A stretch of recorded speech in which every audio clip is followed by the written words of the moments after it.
चमत्कार मानसरोवर भाग 2 मुंशी प्रेमचंद्र की अमर कहानियां।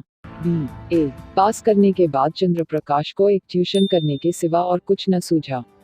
उसकी माता पहले ही मर चुकी थी।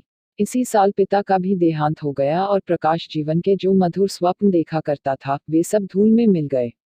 पिता ऊंचे ओहदे पर थे, उनकी कोशिश से चंद्रप्रकाश को कोई अच्छी जगह मिलने की पूरी आशा थी, पर वे सब मंसूबे धरे रह गए और अब गुजर बसर के लिए वही 30 महीने की ट्यूशन रह गई। पिता ने कुछ संपत्ति भी न छोड़ी, उल्टे वधु का बोझ और सिर पर लाद दिया और स्त्री भी मिली तो पढ़ी लिखी, शौकीन, जबान की तेज, जिसे माँ टाखाने और मोटा पहनने से मर जाना कबूल था। चंद्रप्रकाश को 30 की नौकरी करते शर्म तो आई, लेकिन ठाकुर साहब ने रहने का स्थान देकर उसके आंसू पोंछ दिए। यह मकान ठाकुर साहब के मकान से बिल्कुल मिला हुआ था, पक्का, हवादार, साफ सुथरा और जरूरी सामान से लैस। ऐसा मकान 20 से कम पर न मिलता, काम केवल 2 घंटे का। लड़का था तो लगभग उन्हीं की उम्र का, पर बड़ा कुंजेहन, कामचोर। अभी 9वें दर्जे में पढ़ता था। सबसे बड़ी बात यह कि ठाकुर और ठाकुराइन दोनों प्रकाश का बहुत आदर करते थे, बल्कि उसे लड़का ही समझते थे। वह नौकर नहीं, घर का आदमी था और घर के हर एक मामले में उसकी सलाह ली जाती थी। ठाकुर साहब अंग्रेजी नहीं जानते थे। उनकी समझ में अंग्रेजी दा लौंडा भी उनसे ज्यादा बुद्धिमान, चतुर और तजर्बेकार था। तो संध्या का समय था। प्रकाश ने अपने शिष्य वीरेंद्र को पढ़ाकर छड़ी उठाई तो ठाकुराइन ने आकर कहा, अभी न जाओ बेटा, जरा मेरे साथ आओ, तुमसे कुछ सलाह करनी है। प्रकाश ने मन में सोचा, आज कैसी सलाह है, वीरेंद्र के सामने क्यों नहीं कहा। उसे भीतर ले जाकर रमा देवी ने कहा, तुम्हारी क्या सलाह है, बीरू को ब्याह दूं? एक बहुत अच्छे घर से संदेशा आया है। प्रकाश ने मुस्कुराकर कहा, यह तो बीरू बाबू ही से पूछिए। नहीं, मैं तुमसे पूछती हूँ। प्रकाश ने असमंजस में पढ़कर कहा, मैं इस विषय में क्या सलाह दे सकता हूँ। उनका 20वां साल तो है, लेकिन यह समझ लीजिए कि पढ़ना हो चुका। तो अभी न करूँ, यही सलाह है। जैसा आप उचित समझें। मैंने तो दोनों बातें कह दी। तो कर डालूं। मुझे यही डर लगता है कि लड़का कहीं बहक न जाए। मेरे रहते इसकी तो आप चिंता न करें। हाँ, इच्छा हो तो कर डालिए, कोई हर्ज भी नहीं है। सब तैयारियां तुम्ही को करनी पड़ेंगी, यह समझ लो। तो मैं इनकार कब करता हूँ। रोटी की खैर मनोन वाले शिक्षित युवकों में एक प्रकार की दुविधा होती है, जो उन्हें अप्रिय सत्य कहने से रोकती है। प्रकाश में भी यही कमजोरी थी। बात पक्की हो गई और विवाह का सामान होने लगा। ठाकुर साहब उन मनुष्यों में थे जिन्हें अपने ऊपर विश्वास नहीं होता। उनकी निगाह में प्रकाश की डिग्री उनके 60 साल के अनुभव से कहीं मूल्यवान थी। विवाह का सारा आयोजन प्रकाश के हाथों में था। 10-12 हजार रुपये खर्च करने का अधिकार कुछ कम गौरव की बात न थी। देखते देखते ही फिटेहाल युवक जिम्मेदार मैनेजर बन बैठा। कहीं कपड़े वाला उसे सलाम करने आया है, कहीं मोहल्ले का बनिया घेरे हुए है, कहीं गैस और शामियाने वाला खुशामद कर रहा है। वह चाहता तो 200-400 रुपये बड़ी आसानी से बना लेता, लेकिन इतना नीच न था। फिर उसके साथ क्या दगा करता, जिसने सब कुछ उसी पर छोड़ दिया था। पर जिस दिन उसने 5,000 के जेवर खरीदे, उस दिन उसका मन चंचल हो उठा। घर आकर चंपा से बोला, हम तो यहाँ रोटियों के मोहताज हैं और दुनिया में ऐसे आदमी पड़े हुए हैं जो हजारों लाखों रुपये के जेवर बनवा डालते हैं। ठाकुर साहब ने आज बहू के चढ़ावे के लिए 5,000 के जेवर खरीदे। ऐसी ऐसी चीजें की देखकर आंखें ठंडी हो जाया। सच कहता हूँ, बाज चीजों पर तो आंख नहीं ठहरती थी। चंपा ईर्ष्या जनित विराग से बोली, हमें क्या करना है। जिन्हें ईश्वर ने दिया है वे पहने। यहाँ तो रोकर मरने ही के लिए पैदा हुए हैं। चंद्रप्रकाश इन्हीं लोगों की मौज है। न कमाना, न धमाना। बाप दादा छोड़ गए हैं, मजे से खाते और चैन करते हैं। इसी से कहता हूँ, ईश्वर बड़ा अन्यायी है। चंपा अपना अपना पुरुषार्थ है, ईश्वर का क्या दोष। तुम्हारे बाप दादा छोड़ गए होते तो तुम भी मौज करते। यहाँ तो रोटियां चलना मुश्किल है, गहने कपड़े को कौन रोए। और न इस जिंदगी में कोई ऐसी आशा ही है।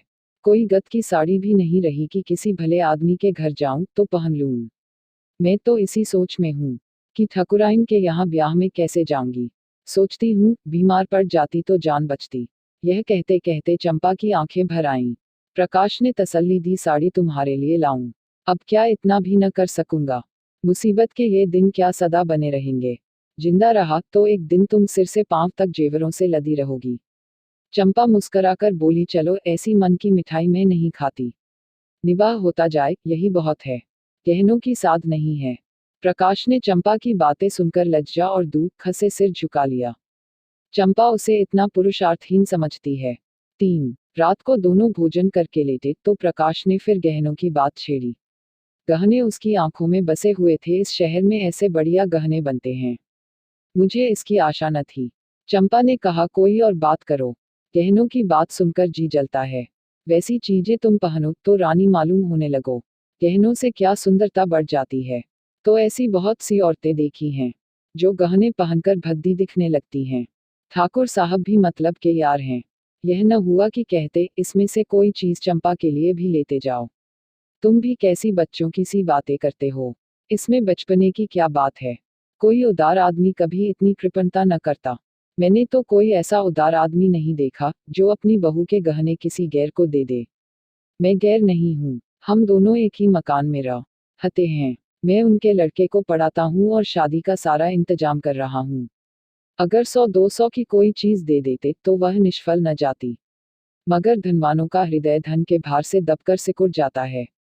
उनमें उदारता के लिए स्थान ही नहीं रहता। रात के 12 बज गए हैं, फिर भी प्रकाश को नींद नहीं आती। बार बार ही चमकीले गहने आंखों के सामने आ जाते हैं।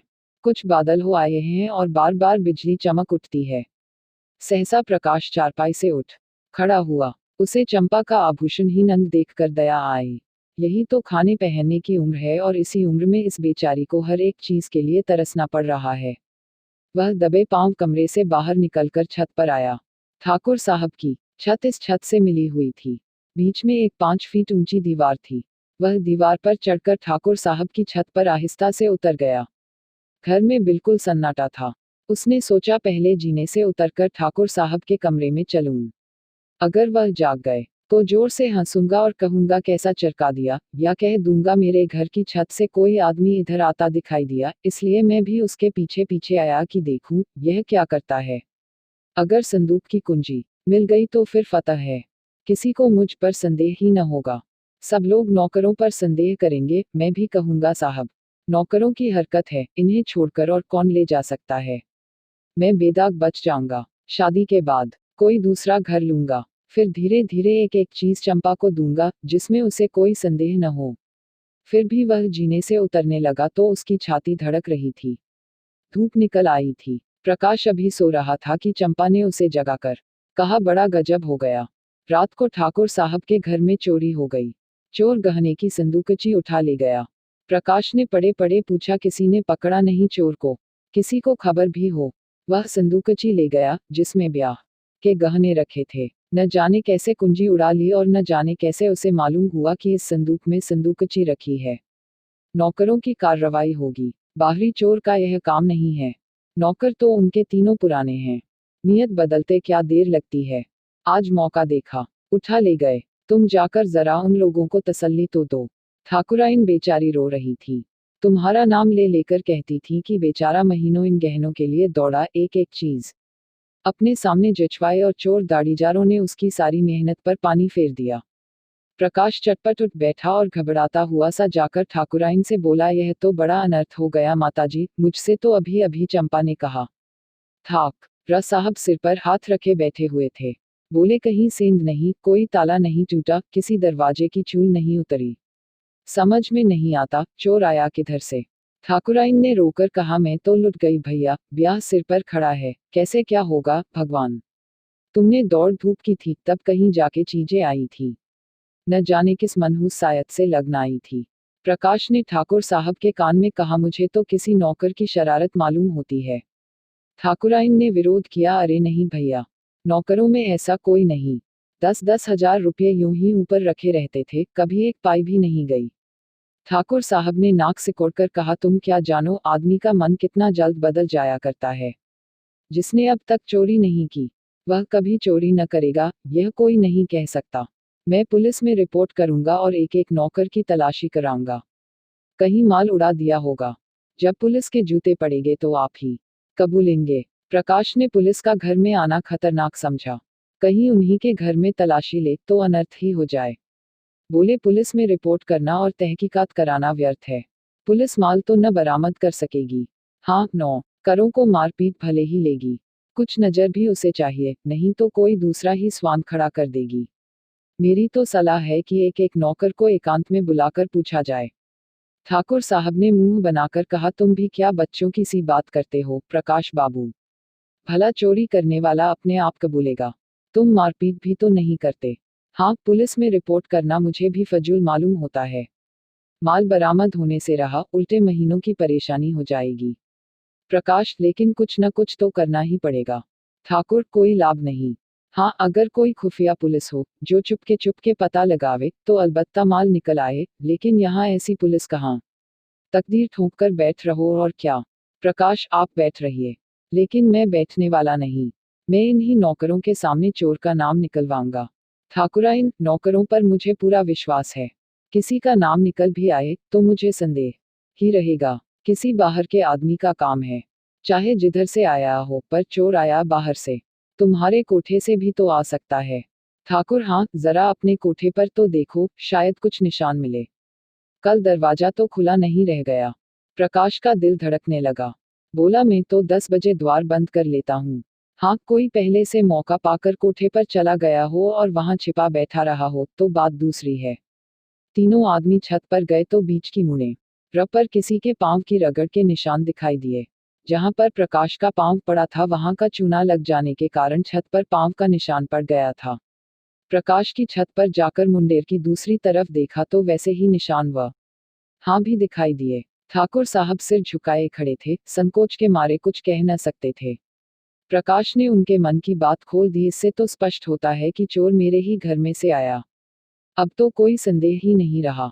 ठाकुर साहब ने कहा, हाँ, मैं भी यही समझता हूँ, लेकिन इतना पता लग जाने से ही क्या हुआ। माल तो जाना था, सो गया। अब चलो आराम से बैठें। आज रुपये की कोई फिक्र करनी होगी। प्रकाश, मैं आज ही वह घर छोड़ दूंगा। ठाकुर, क्यों? इसमें तुम्हारा कोई दोष नहीं। प्रकाश, आप कहें, लेकिन मैं समझता हूँ मेरे सिर बड़ा भारी अपराध लग गया।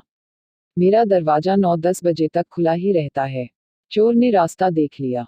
संभव है 2-4 दिन में फिर आ घुसे। घर में अकेली एक औरत सारे घर की निगरानी नहीं कर सकती। इधर वह तो रसोई में बैठी है, उधर कोई आदमी चुपके से ऊपर चढ़ जाए तो जरा भी आहट नहीं मिल सकती।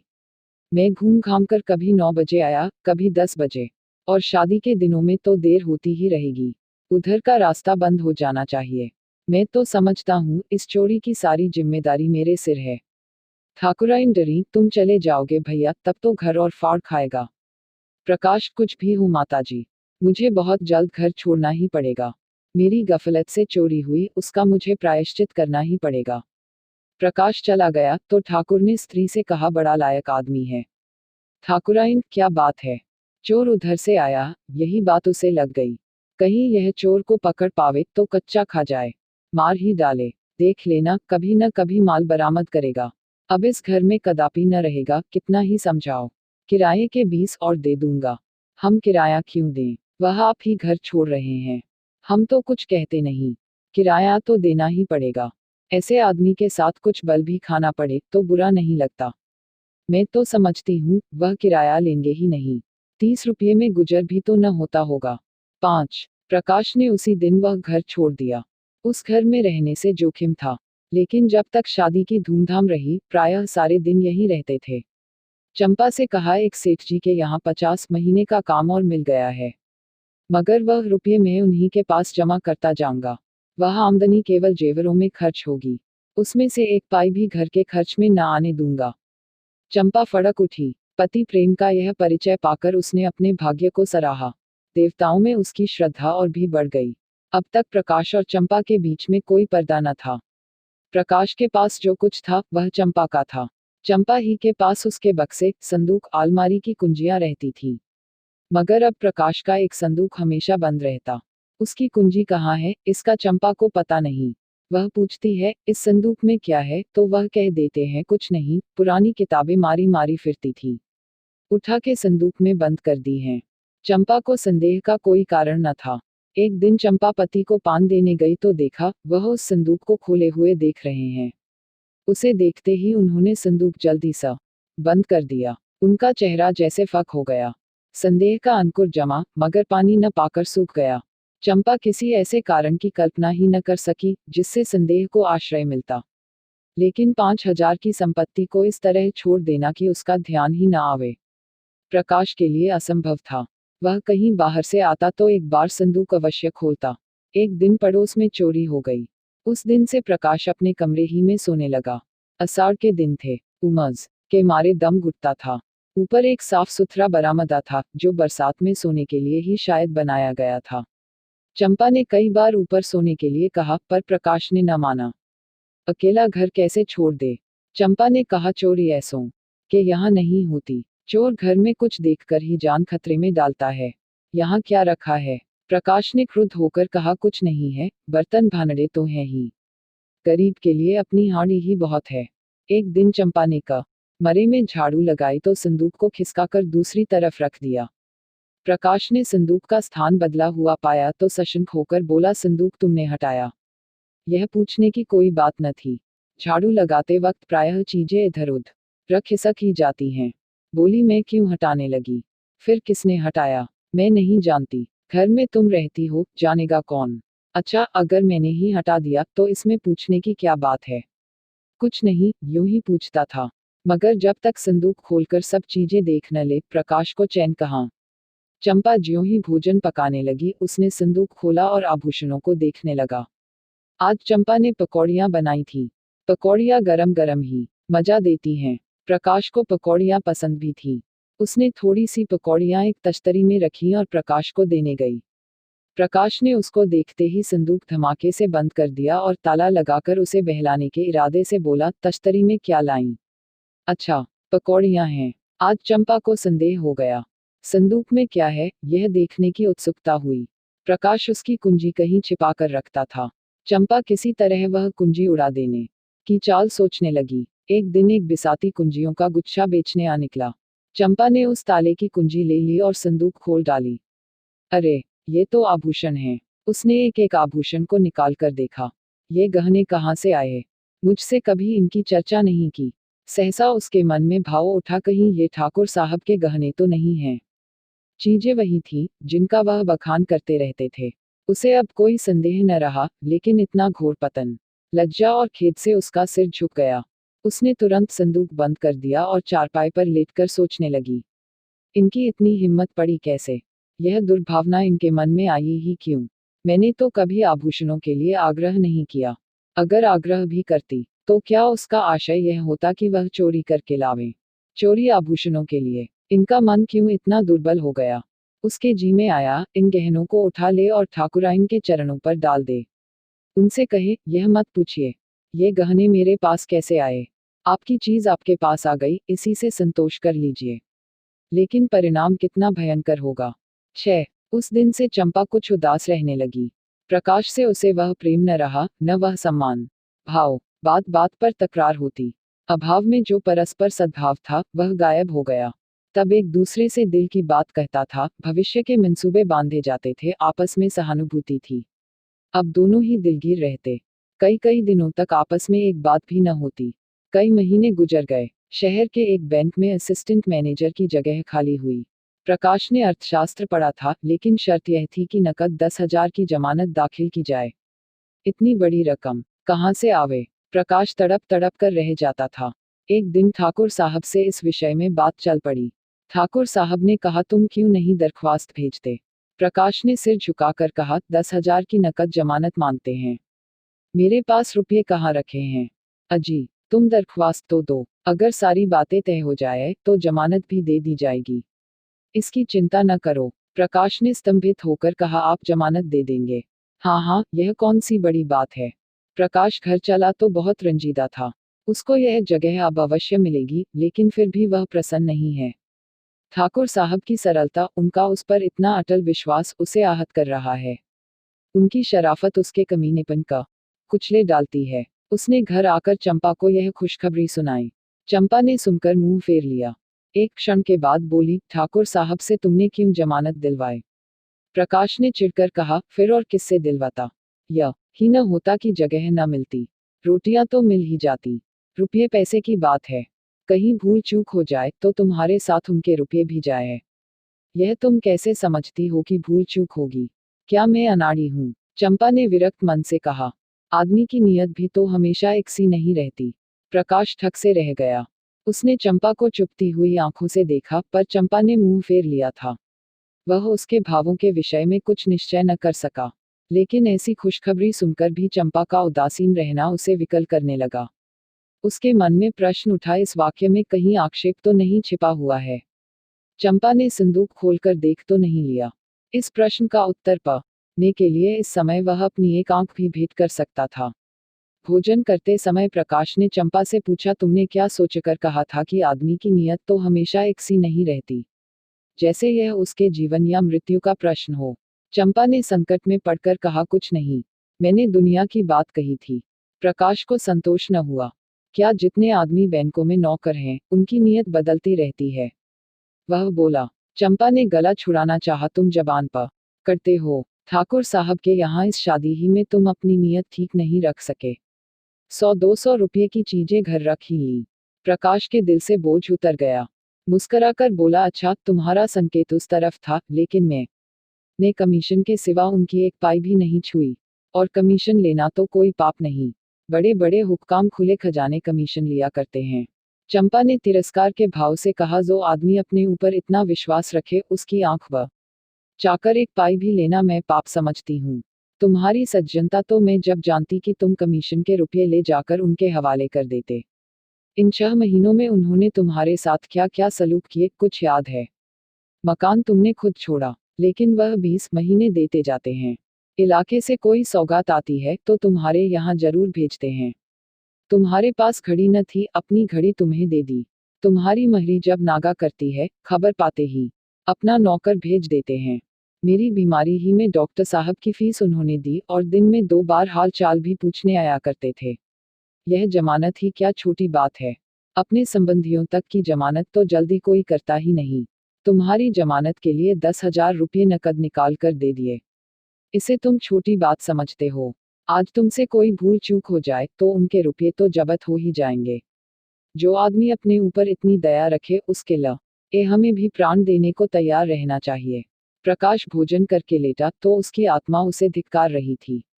दुखते हुए फोड़े में कितना मवाद भरा हुआ है, यह उस वक्त मालूम होता है जब नश्तर लगाया जाता है।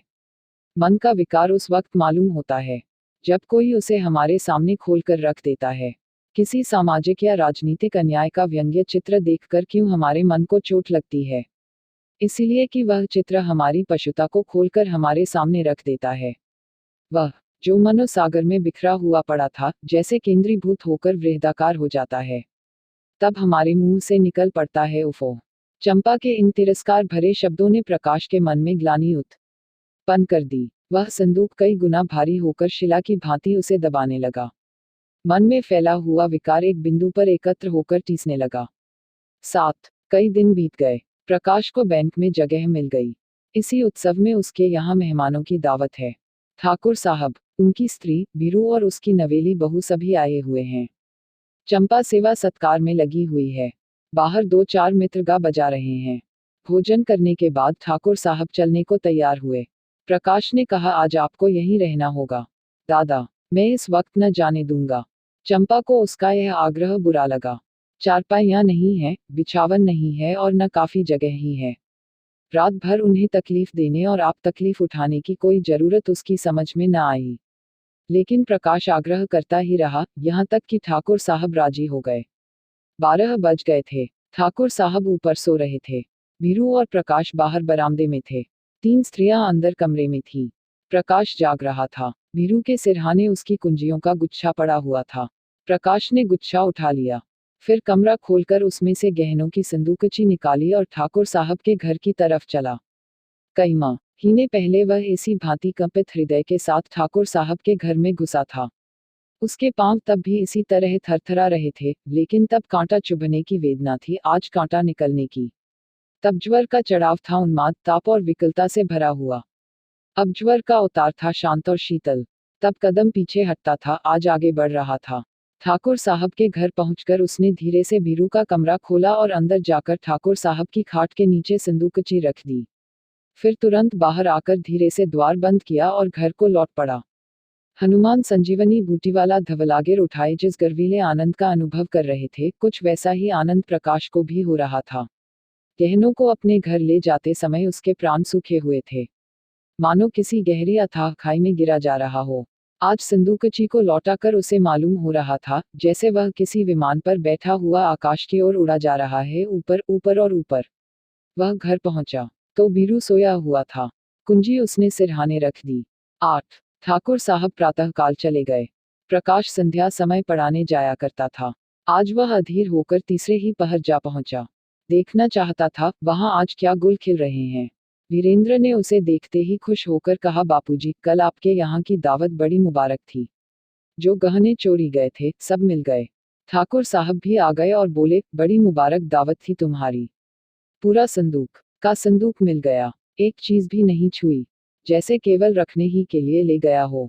प्रकाश को इन बातों पर कैसे विश्वास आए जब तक वह अपनी आंखों से संदूक न देख ले। कहीं ऐसा भी हो सकता है कि चोरी गया हुआ माल 6 महीने के बाद मिल जाए और ज्यों का त्यों। संदूक को देखकर उसने गंभीर भाव से कहा, बड़े आश्चर्य की बात है, मेरी बुद्धि तो कुछ काम नहीं करती।